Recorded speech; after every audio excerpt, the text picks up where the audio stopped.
எங்க ஓட்டு எங்க உரிமை.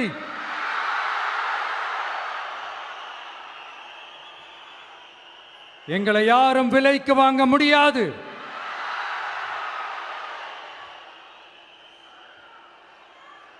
எங்க ஓட்டு விசில் சின்னத்துக்கு தான்.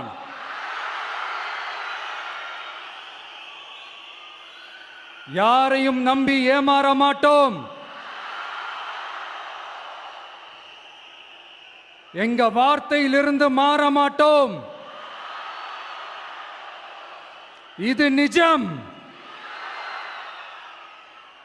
தேங்க்யூ.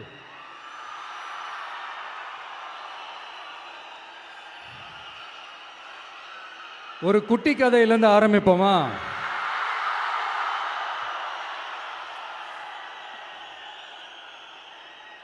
ஒரு பெரிய ஊர், ஒரு 4 ரோடு ஜாயிண்ட் ஆகிற மாதிரி ஒரு ஜங்ஷன், ஒரு பிஸியான ஏரியா, ஆள் நடமாட்டம் அதிகமாக இருக்கக்கூடிய ஒரு ஏரியா. அங்கே சென்டரில் ஒரு முரட்டு ஜல்லிக்கட்டு காலை ஒன்று நின்றுட்டு இருக்குது.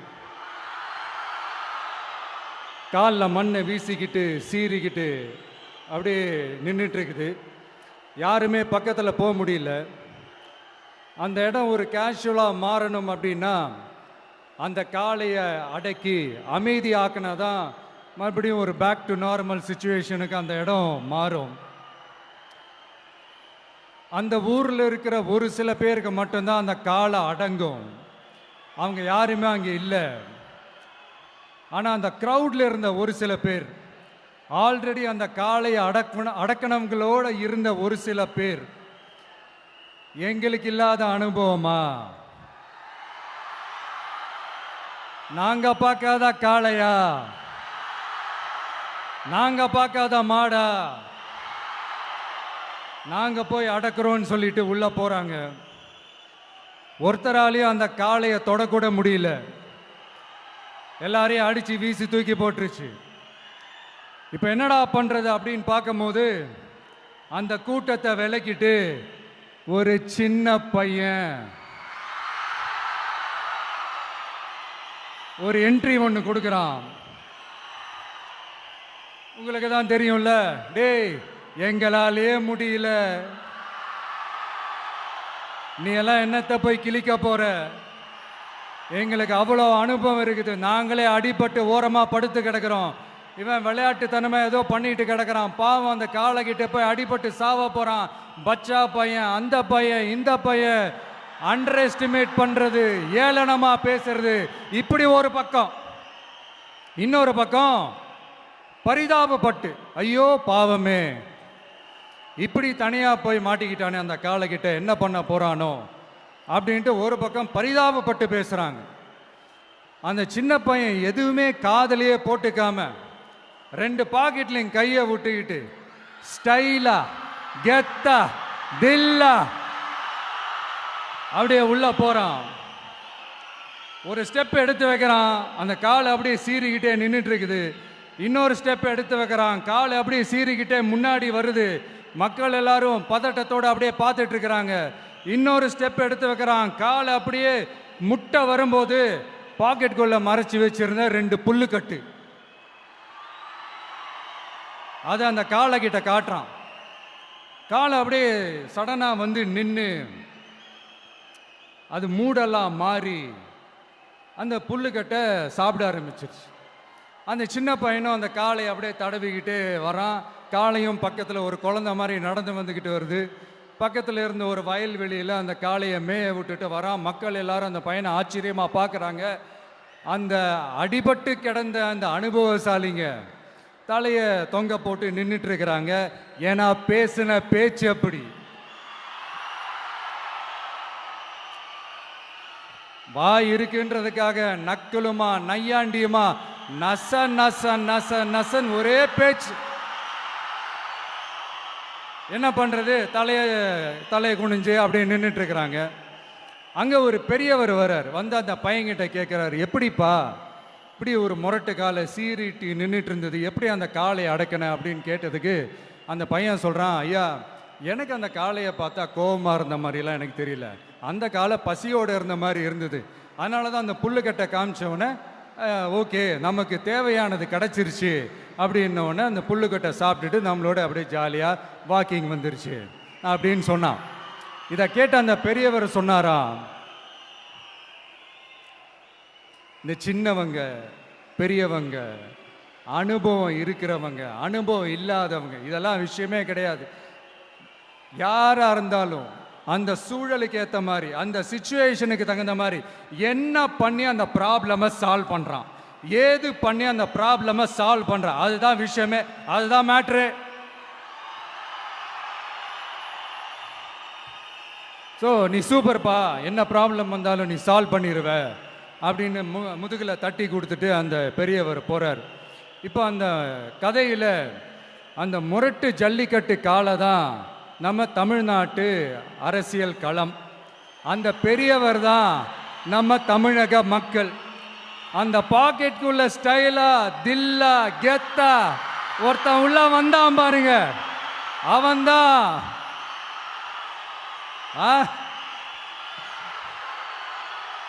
நான் இல்லைங்க, நான் இல்லை, நானு நீங்க நாம எல்லாருமா சேர்ந்து மாபெரும் மக்கள் சக்தியா இருக்கக்கூடிய நம்ம டிவிகே, அதுதான் அந்த சின்ன பையன்.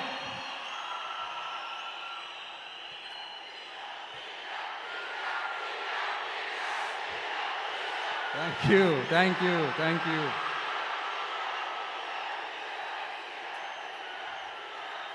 மக்களை நேசிக்கிற ஒரு நல்ல தலைமை இல்லாததுனால இத்தனை வருஷமா வேற வழி இல்லாம ஸ்டாலின் சார் கொடுத்த அந்த பொய்யான வாக்குறுதிகள் எல்லாத்தையும் நம்பி ஏமாந்த நம்ம மக்களுக்கு சரியான நேரத்தில் ஒரு வெகுஜன மக்கள் இயக்கமா வந்தது தான் நம்ம டிவிக்கு. அந்த முரட்டு ஜல்லிக்கட்டு கால கதை ஏன் சொன்னோம், எதுக்கு சொன்னோம், யார் யாருக்கெல்லாம் சொன்னோங்கிறது புரிய வேண்டியவங்களுக்கு புரியும்னு நினைக்கிறேன்.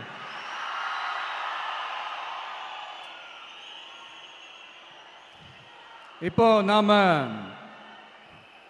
ஒவ்வொரு வீட்டில் உயிரா உணர்வா இருக்கிறோம். ஆனால் நான் உங்க எல்லாரையும் நேரில் சந்திக்கணும், நீங்கள் இருக்கிற ஊருக்கே உங்களை சந்திக்கணும் அப்படின்றது தான் எனக்கு மனசில் இருக்கிற ஒரு பெரிய ஆசை.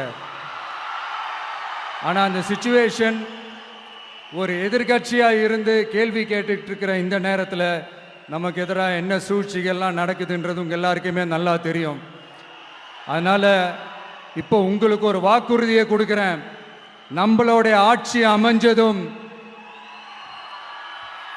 ஒவ்வொரு கிராமத்துக்கும் நான் நேரடியா வந்து என்னுடைய சொந்தங்களாகிய உங்க எல்லாரையும் நான் சந்திக்கிறேன்.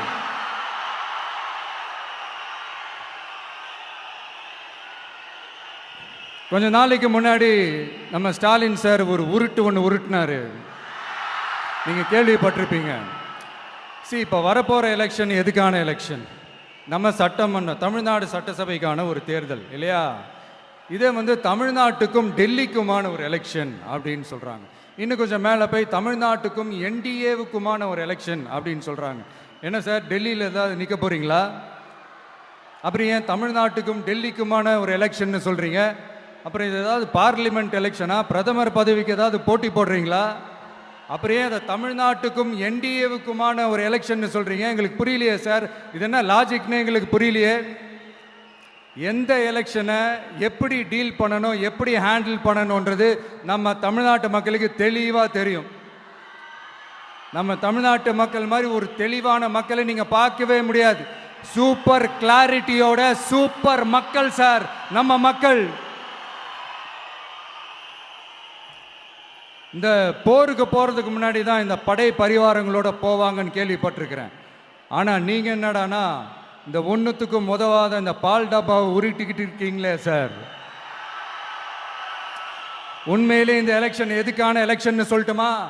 தமிழ்நாட்டு மக்களுக்கும் ஊழலுக்கும் நடக்கிற போர், தமிழ்நாட்டு மக்களுக்கும் லஞ்சத்துக்கும் நடக்கிற போர், தமிழ்நாட்டு மக்களுக்கும் இந்த நிர்வாகத்தை சரியா செய்யாத இந்த திமுக அரசுக்கும் நடக்கிற போர், அதாவது தமிழ்நாட்டு மக்களுக்கும் உங்க ஆட்சிக்கும் நடக்கிற போர், தமிழ்நாட்டு மக்களுக்கும் ஸ்டாலின் சாருக்கும் நடக்கிற போர். இன்னும் சுருக்கமா சொல்லணும்னா,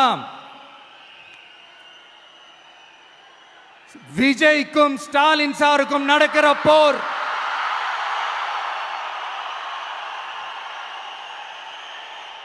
இதுக்கு நடுவுல இந்த என்டிஏ டெல்லி இதெல்லாம் என்ன லாஜிக்னே புரிய மாட்டேங்குது சார். தமிழ்நாடு தான் விஜய், இந்த விஜய் தான் தமிழ்நாடு. தூய சக்தி டிவிகேவுக்கும் தீய சக்தி டிஎம்கேவுக்கும் தான் இந்த போர். இப்படி உக்கிரமா இருக்கிற இந்த போர்ல மறுபடியும் ஒன்னுத்துக்கும் உதவாத இந்த பால் டப்பாவை உருட்டிக்கிட்டு இன்னொரு காமெடி வேற. அது என்னடானா, அவரோட ஆட்சியில தான் தமிழ்நாடு சூப்பர் ஸ்டார் மாநிலமா இருக்குதான். கரெக்டு, தமிழ்நாடு சூப்பர் ஸ்டார் மாநிலம் தான். காமராஜர் அவர்கள் டைம்ல, அண்ணா அவர்கள் டைம்ல, எம்ஜிஆர் அவர்களோட ஆட்சியில. இன்னைக்கு ஒன்னுத்துக்கும் உதவாத இந்த உல்டா மாடல் ஆட்சியில தமிழ்நாடு சூப்பர் ஸ்டார் மாநிலமாலாம் ஒண்ணு இல்ல, சூப்பர் ஸ்டாண்ட் அப் காமெடிக்காரர் நடத்துற மாநிலமா மாறிடுச்சு.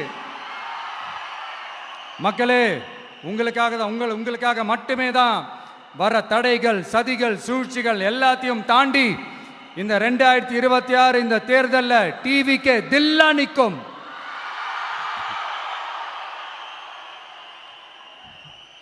இதுவரைக்கும் நடந்த எலெக்ஷன் வேற, இப்ப நடக்க போற எலெக்ஷன் வேற. ஒவ்வொரு 5 இயர்ஸுக்கும் நடக்கிற எலெக்ஷன் மாதிரி இதை நினைச்சிடாதீங்க. 50 வருஷத்துக்கு ஒரு வாட்டி நடக்க போற ஒரு எலெக்ஷன் மாதிரி இது. அதிசய எலெக்ஷன். ஒரு எலெக்ஷன்ல அவங்களோட எதிரிகளை தான் எதிர்ப்பாங்க, அப்படிதான் எதிர்ப்பாங்க, அதுதான் யதார்த்தமும் கூட. ஆனா இந்த எலெக்ஷன்ல தான் ஒட்டுமொத்தமா எல்லாருமா சேர்ந்து ஒருத்தனை எதிர்க்கிறாங்க. ஒட்டுமொத்தமா எல்லாருமா சேர்ந்து இந்த விஜயை எதிர்க்கிறாங்க. ஏன்னா இந்த விஜய் ஊழலை எதிர்க்கிறான், லஞ்சத்தை எதிர்க்கிறான், மக்களோட மக்களா நிக்கிறான். அந்த மக்கள் அவன் கூட நிக்கிறாங்க. அந்த காண்டு எப்படி, அந்த காண்டு தான் ஒட்டுமொத்தமா எல்லாருமா சேர்ந்து ஒருத்தனை எதிர்க்க காரணம். நீங்க எப்படி வேணா எதிர்த்துக்காங்க, ஆனா போட்டி 2 பேருக்கு நடுவுல தான். ஒண்ணு இன்னொன்னு. இந்த எலெக்ஷன் டேல மேக்சிமம் என்ன பண்ணுவீங்க? போவீங்க, ஓட்டு போடுவீங்க, வருவீங்க, அவ்வளவுதான் உங்களுடைய பார்ட்டிசிபேஷன். ஆனா இந்த எலெக்ஷன்ல நீங்க பங்கெடுத்துக்க போறீங்க. எஸ், உங்க வீட்டில் இருக்கிற ஒரு விஜய் தான், உங்க வீட்டில் இருக்கிற ஒரு விஜய் தான் வேட்பாளரா நிக்க போறாங்க. உங்க வீட்டில் நிக்கிற ஒரு வேட்பாளர்னா அப்போ உங்க வீட்டில் இருக்கிற மற்றவங்க எல்லாருமே வாக்காளர்கள் தானே. உங்க அம்மா, உங்க அப்பா, உங்க அண்ணன், உங்க தம்பி, உங்க சொந்தம் டிவிக்கு வேட்பாளர் அப்படின்னா அப்போ உங்க ஓட்டு விசில் சின்னத்துக்கு தான் எல்லாருக்குமே தெரியும். ஏன், நம்மளோட எதிரிங்களுக்கு கூட அது நல்லாவே தெரியும். அதனாலதான் நமக்கு எதிராக அவ்வளவு அவதூறு பரப்புறாங்க. என்னென்ன அவதூறு பரப்புறாங்கன்றது உங்களுக்கே நல்லா தெரியும். ஆனா அவங்களுக்கு தெரியாது, ஏன் மேல அவதூறு பரப்புனா அது மக்கள் மேல அவதூறு பரப்புற மாதிரின்னு. எனக்கு அரசியல் தெரியலன்னு சொன்னா அது மக்களுக்கு அரசியல் தெரியலன்னு சொல்ற மாதிரின்னு. என்ன அசிங்கமா பேசினா அது மக்கள் அசிங்கமா பேசுற மாதிரின்னு. எனக்கு எதிராக செய்யற ஒவ்வொரு செயலும் அது மக்களுக்கு எதிராக செய்யற செயல் அவங்களுக்கு தெரியாம போச்சு. இந்த விஜயும் மக்களும் வேறு வேறு இல்லை. இந்த விஜயும் மக்களும் ரத்தமும் சதையும் மாறி, உடலும் உயிரும் மாறி, ஒன்னிலிருந்து ஒண்ண பிரிக்கவே முடியாது. எஸ், சென்சிட்டிவான சென்டிமெண்ட், அது சென்சிட்டிவான சென்டிமெண்ட்.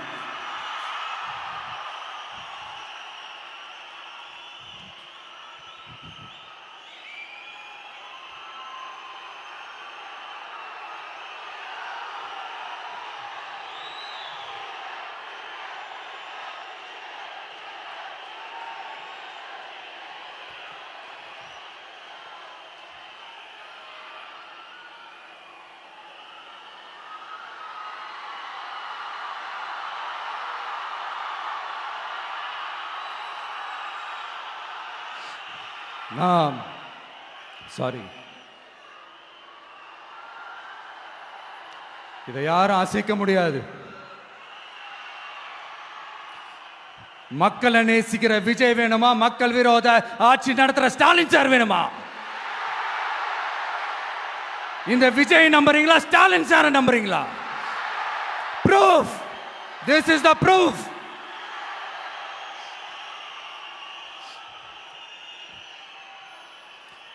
இந்த தீய சக்தி, ஊழல் சக்தி, இதெல்லாம் ஏன் சொல்றோம், எதுக்கு சொல்றோம், யாரை சொல்றோன்றதெல்லாம் மக்களுக்கு தெளிவாக தெரியும்.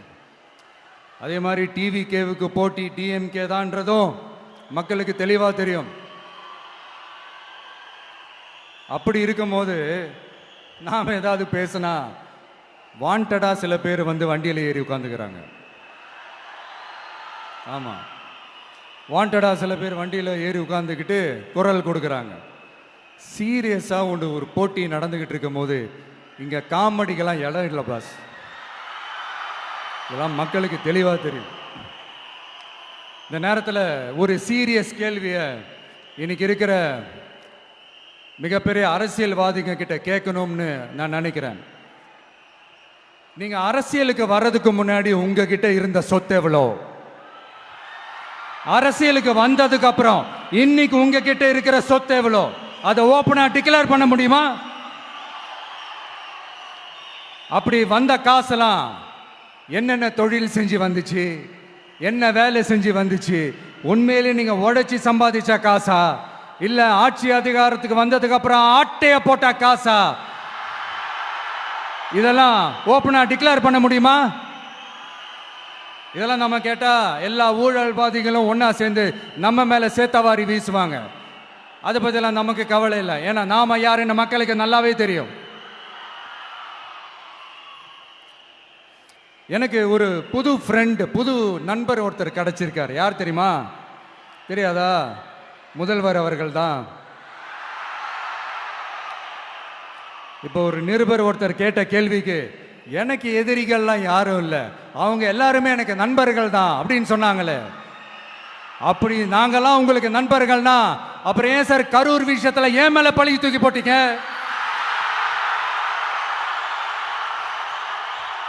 உங்களுக்கு மனசாட்சின்னு ஒண்ணு இருந்தா அப்படி பேசிருப்பீங்களா?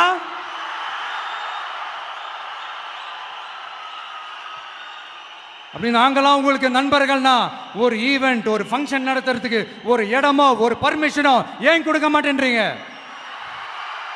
எல்லாத்தையும் நீங்களே பண்ணிட்டு போற போக்கில் அப்படியே பொய்களா அடிச்சு விட்டுக்கிட்டு இருக்கீங்க. உங்களோட உண்மையான நண்பர்கள் யாருன்னு சொல்லட்டுமா? லஞ்சம், ஊழல், அரசியல் ஆதாயம், இதெல்லாம் தான் உங்களோட உண்மையான நண்பர்கள். பர்சனலா நீங்க எப்படி வேணா இருந்துக்கங்க சார், நமக்கு அதை பத்தி கவலை இல்லை, நமக்கு அது அவசியமும் இல்லை. ஆனா உங்க ஆட்சி தான் தப்பான ஆட்சி, தமிழ்நாட்டுக்கு தேவையில்லாத ஆட்சி. கொஞ்ச நாளைக்கு முன்னாடி கற்பனையா ஒரு விஷயம் ஒன்று சொன்னேன். இந்த முதல்வர் கூட விசில் சின்னத்துக்கு தான் வாக்களிப்பாரு அப்படின்ட்டு கற்பனையா ஒன்று சொன்னேன். ஆனா இன்னைக்கு நிஜமாவே நமக்கு ஆதரவா ஒரு கோஷத்தை எழுப்பியிருக்கிறாங்க. அது என்ன தெரியுமா? எங்க வாக்கு சாவடி வெற்றி வாக்கு சாவடியா. அதுக்கு அர்த்தம் என்ன தெரியுமா? எங்க வாக்கு சாவடி விஜய் வாக்கு சாவடின்னு அர்த்தம்.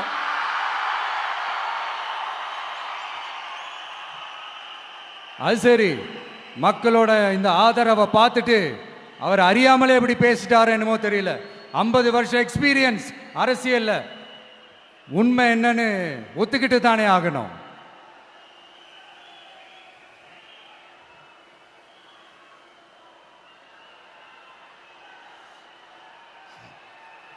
ஜனநாயகம்ங்கிறது பெரும்பான்மை ஆட்சி அதிகாரம் சார்ந்தது மட்டும் இல்லை, சிறுபான்மை மக்களின் உரிமைகள் உணர்வுகளும் புனிதம்னு நினைச்சு அதையெல்லாம் காப்பதற்கு பெயர் தான் ஜனநாயகம்னு 1963 அறிஞர் அண்ணா பார்லிமெண்ட்ல பேசினதை நாம இங்க சொல்றது ரொம்ப பொருத்தமா இருக்கும். அறிஞர் அண்ணா சொன்னது தான் டிவிகேவோட நிலைப்பாடும். இந்த ஸ்டாண்ட்ல நாம 100% உறுதியா இருப்போம். யாருக்காகவும் எதுக்காகவும் இதுல சமரசமே கிடையாது. மதச்சார்பற்ற சமூக நீதி தன்மை தான் நம்ம அடிப்படை கொள்கைகள் ஒன்று, அதில் எந்த மாற்றமும் எப்பவும் கிடையாது. ஆனால் இதெல்லாம் மறந்துட்டு எப்படியாவது எதையாவது செஞ்சு ஓட்டு வாங்குறதுக்காகவே இங்கே சில பேர் இருக்கிறாங்க.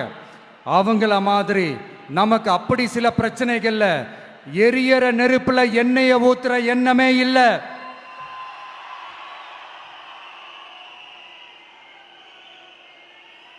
இங்க சில அரசியல் கட்சிகளும் சில அரசியல் தலைவர்களும் ஒரு சில நேரங்களில் அமைதியா இருந்தாலே போதும், ஒரு பிரச்சனையும் வராது. இப்போ கரண்ட்ல இருக்கிற சில பிரச்சனைக்கு வருவோம். இந்த கரண்ட் பிரச்சனைக்கு வருவோம்.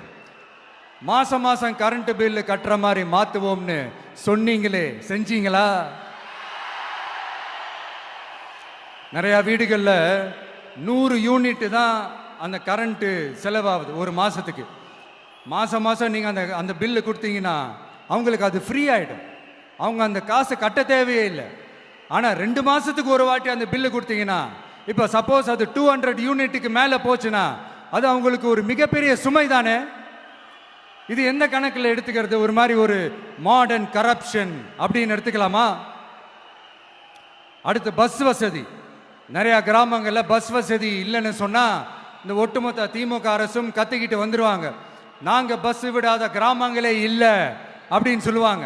அப்படியே அது உண்மை அப்படின்னா முதல்வர் அவர்கள் கிட்ட நம்ம தங்கச்சி ஒருத்தவங்க ஒரு கேள்வி கேட்டாங்களே, எங்க ஊருக்கு ஒரு மினி பஸ் ஆவது விடுங்க சார் அப்படின்னு கேட்டாங்களே, அது எந்த கணக்கில் எடுத்துக்கிறது? நிறைய மலை கிராமங்கள்ல பஸ் வசதி இல்லை, நிறைய மலை கிராமங்கள்ல ஹாஸ்பிட்டல் வசதி இல்லை. இது ரெண்டுமே எவ்வளவு முக்கியமான ஒரு விஷயங்கள். பஸ் வசதியும் ஹாஸ்பிட்டல் வசதியும் இல்லாததுனால வீட்டிலேயே பிரசவம் பார்க்கிற அந்த ஆபத்து இருக்குதுன்னு எவ்வளவு நியூஸ் பார்க்கிறோம். இதெல்லாம் எந்த கணக்கில் சேர்த்துக்கிறது? அடுத்து இது எல்லா மீட்டிங்லயும் பேசுறதுதான், பெண்களுக்கு பாதுகாப்பு நம்பர் 1 இருக்குது தமிழ்நாட்டில் அப்படின்னு சொல்றாங்க. அப்புறம் அது என்ன, வி சேஃப் மாடலா? பெண்கள் என்ன சொல்றாங்க தெரியுமா? அது வி சேஃப் மாடல் இல்ல, வி ஆர் நாட் சேஃப் மாடல்னு சொல்றாங்க. இப்படி இருக்கிறப்போ தமிழ்நாட்டில் எங்க போனாலும் பெண்களுக்கு பாதுகாப்பு அப்படியே கொட்டி கிடக்குதான். இப்படி சொன்னா எப்படி சார்? கேட்கறவங்க என்ன கேசரி சாப்பிட்றாங்கன்னு நினைச்சீங்களா?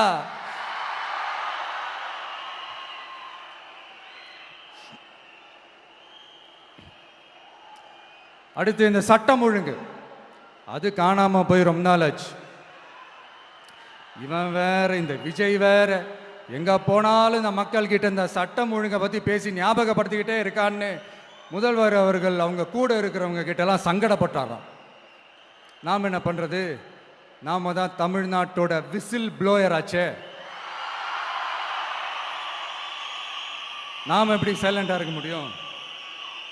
நாமளும் கேள்வியா கேட்குறோம், ஆனால் பதிலெலாம் வந்த மாதிரியே தெரியல. இருந்தால் தானே வர்றதுக்கு, வச்சுக்கிட்டா வஞ்சனை பண்ணுறாரு.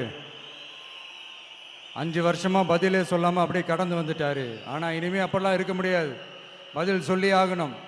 மக்களே, இந்த தீய சக்தி, இந்த அட்ராசிட்டியை ஒரு எண்டு கார்டு போடணும் அப்படின்னா அவங்கள சுவிட்ச் ஆஃப் பண்ணுறது தான் ஒரே சொல்யூஷன்.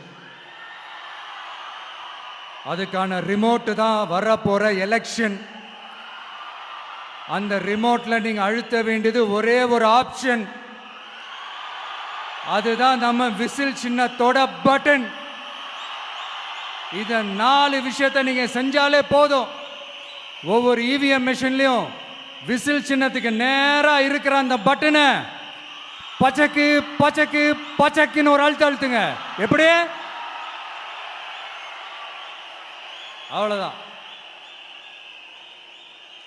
நாம காஞ்சிபுரத்தில் பேசும்போது நம்மளுடைய விஷன் என்னன்னு சொன்னோம். இப்போ அதனுடைய கண்டினியூஷனா சில விஷயங்கள் இங்கே நான் சொல்லணும்னு ஆசைப்படுறேன்.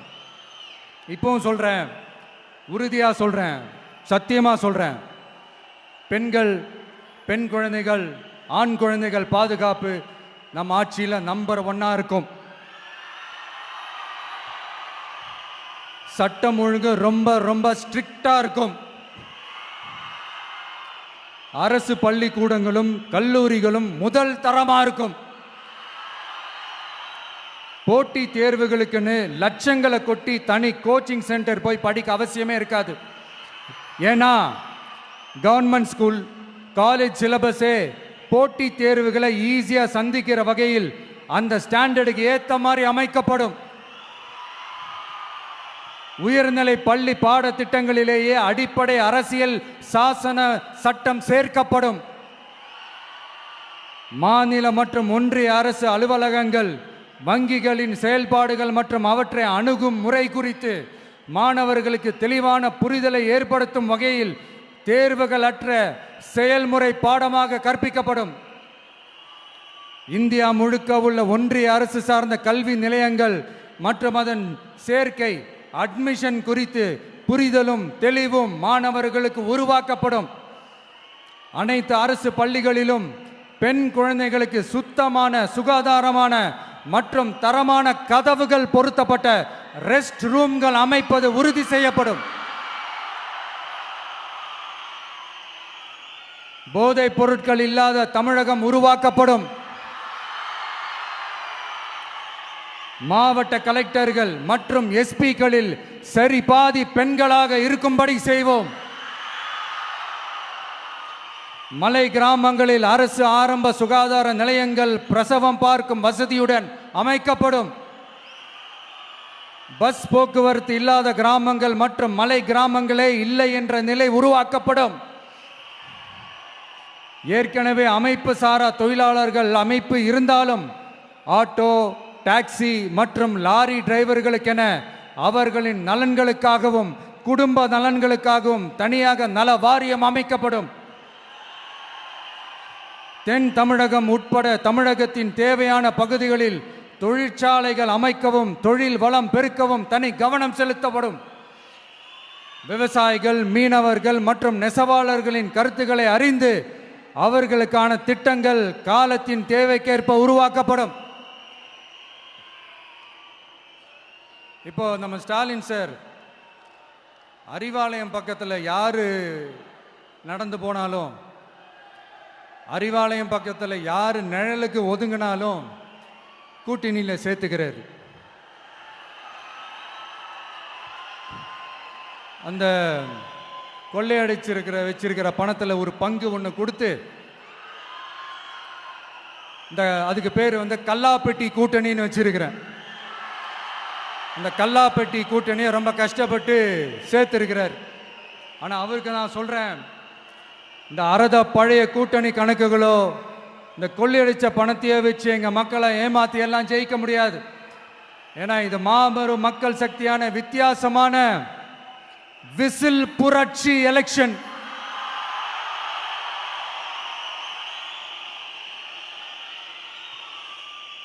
உங்களோட நான் இருக்கேன், நம்மளோட நம்ம மக்கள் இருக்கிறாங்க. இதுக்கு மேல என்ன வேணும்? கான்ஃபிடென்ட்டா இருங்க, நல்லதே நடக்கும், வெற்றி நிச்சயம். மீண்டும் சந்திக்கும் வரை நன்றி, வணக்கம்.